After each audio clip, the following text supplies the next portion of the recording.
Di negeri ini kita lahir, di negeri ini kita berbakti, kita memberikan yang terbaik, dan di negeri ini kita nanti akan meninggal dan meninggalkan nama. Buat saya, pilihan untuk kembali ke Indonesia adalah pilihan hidup yang sangat nyata. Karena saya cinta Indonesia, karena saya ingin memberi yang terbaik bagi negeri ini.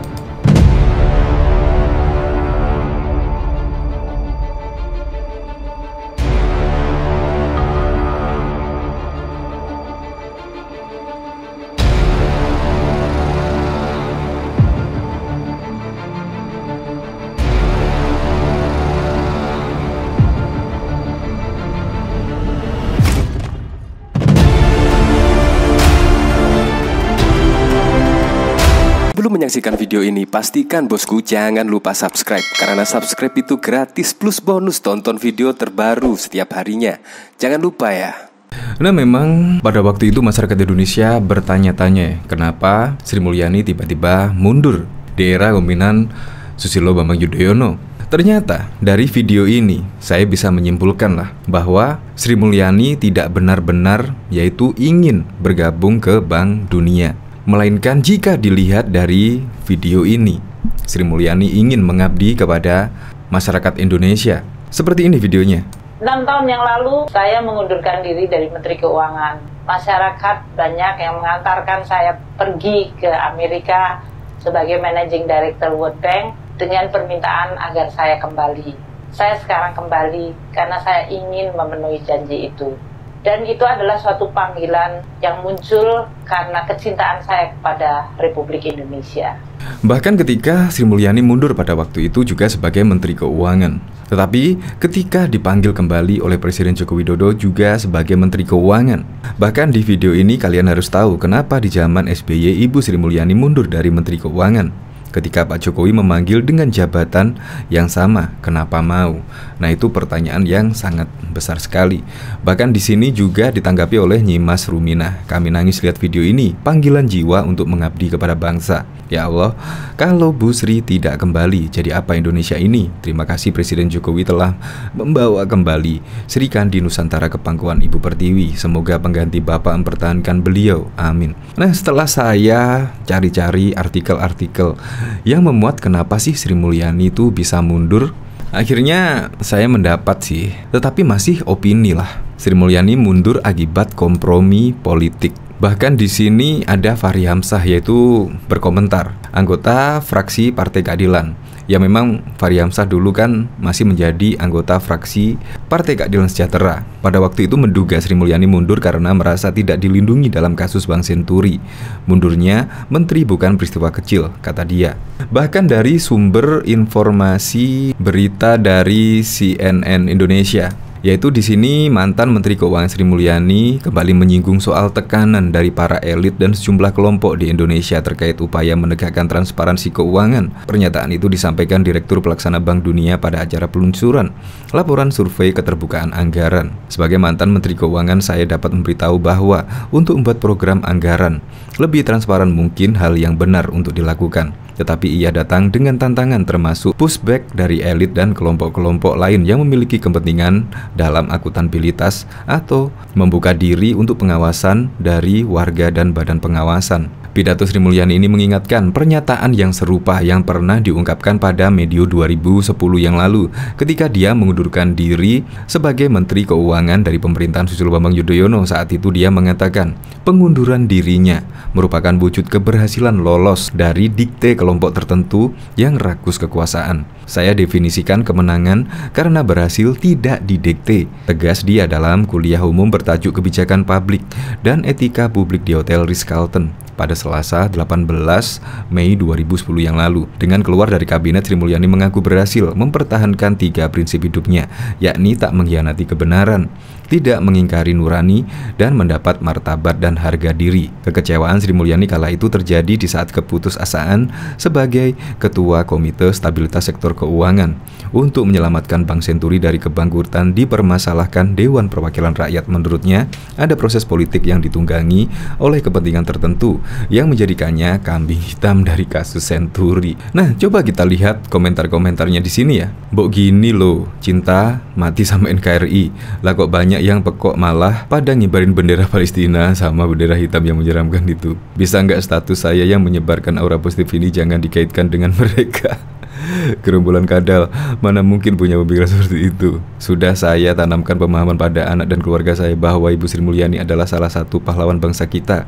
Beliau bersedia ikut Pak Jokowi mengabdi pada bangsa karena kecintaan pada NKRI. Terima kasih kami atas keteladanan dan pertaruhan nyawa jiwa raga untuk negara kesatria bangsa. Sekali lagi keren lah untuk Bu Sri Mulyani.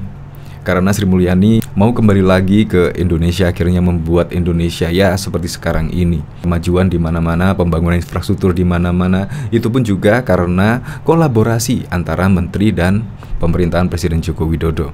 Memang sangat keren. Untuk lebih lengkapnya simak berita berikut ini, Good News Indonesia. Diberitakan pada waktu lalu, Menteri Keuangan Sri Mulyani Indrawati mengaku menjadi korban perkawinan kepentingan politik terkait dengan kebijakan bailout Bank Senturi. Kasus ini menjadi pelajaran bagi Presiden SBY agar lebih tegas dan jelas dalam memberi tugas dan tanggung jawab kepada menterinya. Ini menunjukkan bahwa pemimpin harus lebih cepat mengambil keputusan dan berani membela keputusan itu, kata pengamat politik dari Indobarometer Muhammad Kodari kepada Detik.com pada Rabu 19 Maret 2010 yang lalu. Ini pelajaran ke depan.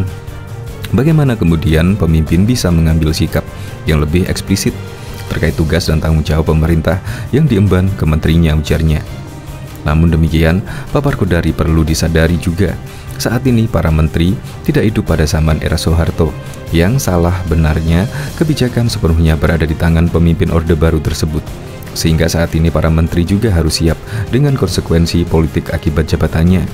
Siapapun yang menjadi menteri harus sadar bahwa jadi menteri di era sekarang beda dengan era Soeharto.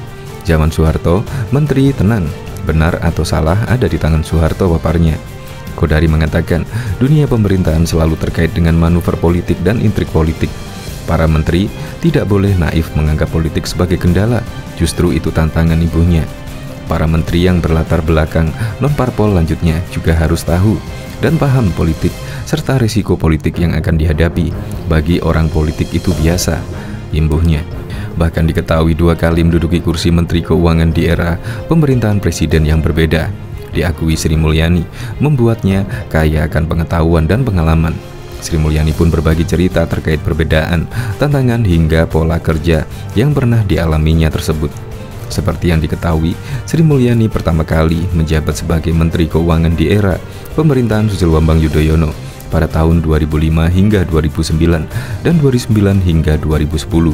Kemudian ia mengundurkan diri dari Kabinet Kerja SBY karena terpilih sebagai Direktur Pelaksana Bank Dunia. Pada tahun 2016 hingga sekarang, ia pulang ke Indonesia dan kembali menjabat sebagai Menteri Keuangan di era pemerintahan Presiden Joko Widodo. Dua-duanya saya belajar cukup banyak. Sebetulnya, sebagai seseorang yang bekerja dan kita selalu tahu kalau yang kita kerjakan itu sangat penting bagi negara dan bangsa, ujarnya dalam wawancara dengan Detik.com bertajuk Blak-Blakan Sri Mulyani antara dua presiden pada Senin 29 April 2019 yang lalu. Pertama, tantangan di era pemerintahan SBY. Sri Mulyani menjelaskan tantangan yang dihadapi berkaitan dengan persoalan tingginya harga minyak dunia. Hal ini menuntutnya harus segera mungkin membuat penyesuaian APBN, terutama pada harga BBM. Selain itu, pemerintah harus segera menerapkan program BLT bantuan langsung tunai agar daya beli masyarakat tetap terjaga. Yang kita kerjakan itu bukan textbook, bukan mengajarkan anak-anak di kelas kemudian dipraktekkan, tapi yang namanya keuangan negara APBN itu dimensi politiknya sangat kental. Sementara itu, di era pemerintahan Jokowi, tantangan yang dihadapi berubah. Harga minyak yang sebelumnya membumbung tinggi, kini merosot. Belum lagi Jokowi yang menginginkan agar kabinet kerjanya mengebut pembangunan infrastruktur. Hal ini lagi-lagi mengharuskan perempuan yang akrab disapa Ani melakukan penyesuaian APBN. Penerimaan negara jatuh pada saat janji pembangunan infrastruktur banyak sekali, sehingga dibutuhkan adjustment lagi. Kedua, pola kerja. Dalam hal pola kerja, diakui Sri Mulyani keduanya memberikan keasikan berbeda satu sama lain. Di era SBY memang pola kerjanya lebih formal, namun di era SBY ia dan menteri lainnya dapat bersenang-senang dengan menyanyi bersama. Pasalnya SBY sangat suka menyanyi, bahkan aktif membuat lagu.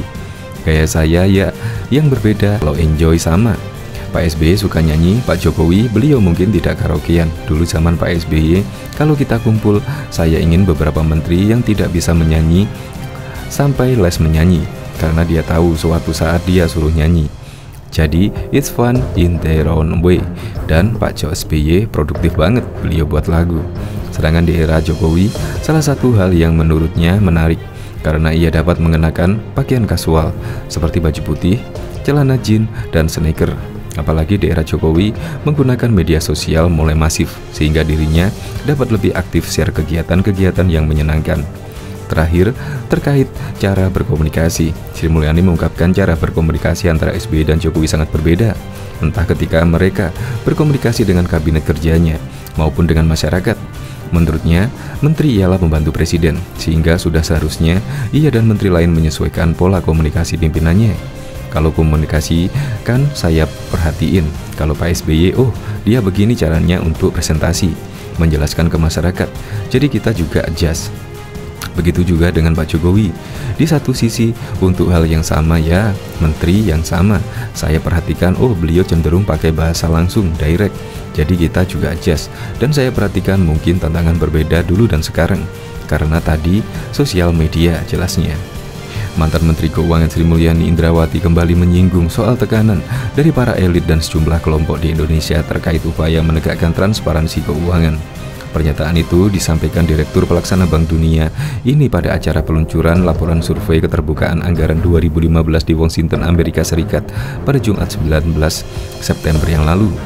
Sebagai mantan Menteri Keuangan, saya dapat memberitahu bahwa Anda membuat anggaran lebih transparan mungkin, hal yang benar untuk dilakukan, tetapi ia datang dengan tantangan, termasuk pushback dari elit dan kelompok-kelompok lain yang tidak memiliki kepentingan dalam akuntabilitas atau membuka diri untuk pengawasan dari warga dan badan pengawasan, ujar Sri Mulyani dalam pidatonya seperti dikutip dari situs resmi Bank Dunia pada Senin 14 September yang lalu. Namun Sri Mulyani tidak merinci para elit dan kelompok tertentu yang menentang transparansi keuangan di tanah air.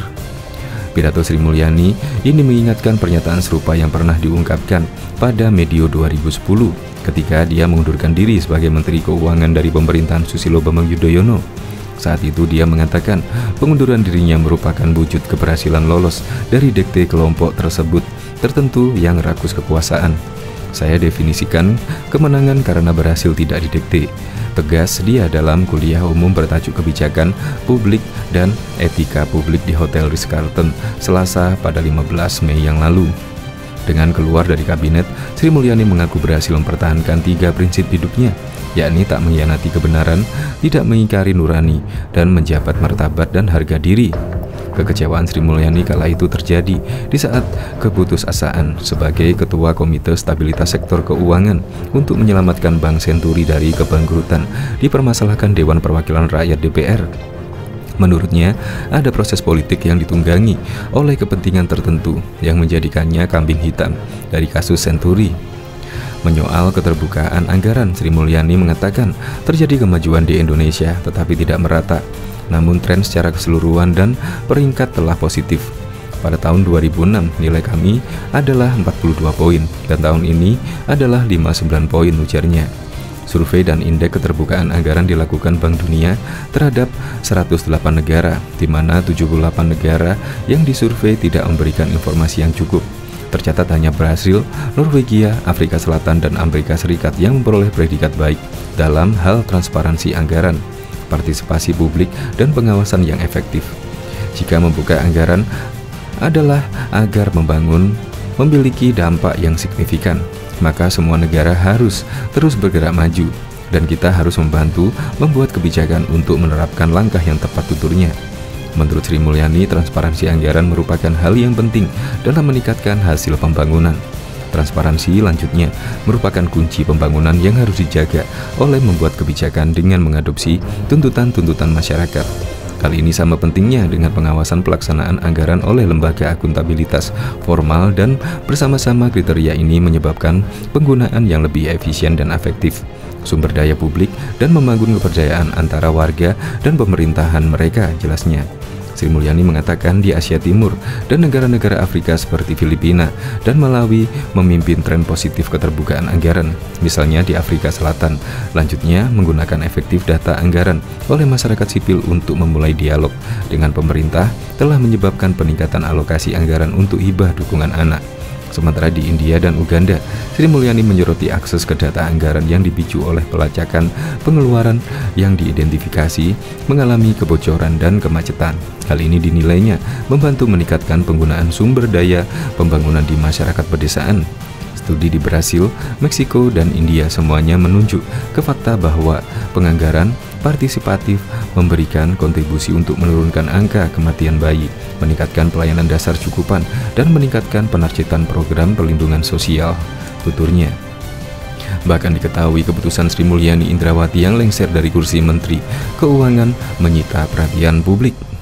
Berbagai spekulasi pun merebak, namun sebagian besar anggota DPR bilang mundurnya Sri Mulyani merupakan kompromi politik dalam kasus Bank Senturi. Sumber kontan di Senayan, tempat wakil rakyat bermarkas, membisikkan mundurnya Sri Mulyani merupakan ujung bola salju dari hubungan DPR dengan Presiden. Sebetulnya sejak sidang paripurna DPR menyatakan Sri Mulyani sebagai salah satu pejabat yang harus bertanggung jawab dalam kasus Bank Senturi, hampir seluruh fraksi DPR meminta fraksi Partai Demokrat agar mendesak Presiden melepas Sri Mulyani. Namun Presiden tidak langsung merespon, dan akibatnya hubungan DPR dengan Presiden tidak harmonis. Koalisi juga berantakan, ungkapnya kemarin. Desakan supaya Sri Mulyani mundur juga makin menguat ketika dia berseteru dengan Ketua Umum Partai Golkar Abu Rizal Bakri terkait kasus pajak grup Bakri. Mundurnya Sri Mulyani merupakan salah satu bagian dari deal Abdul Bagi dengan SBY Susilo Bambang Yudhoyono, kata sumber tadi.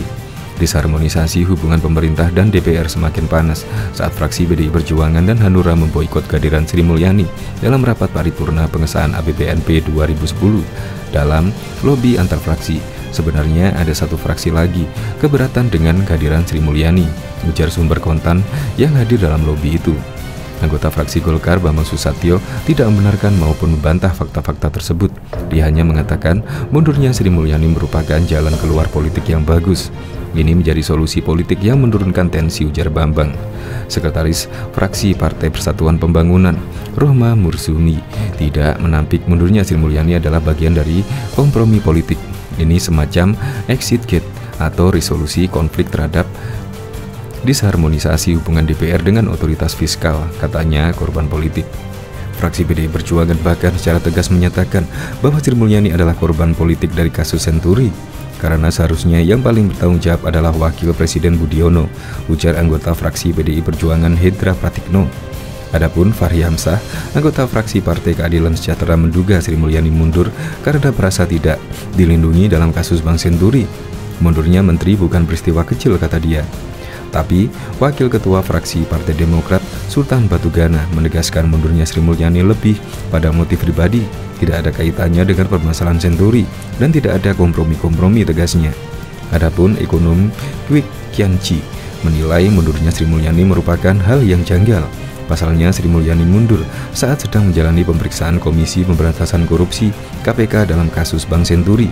Jadi aneh, ujarnya.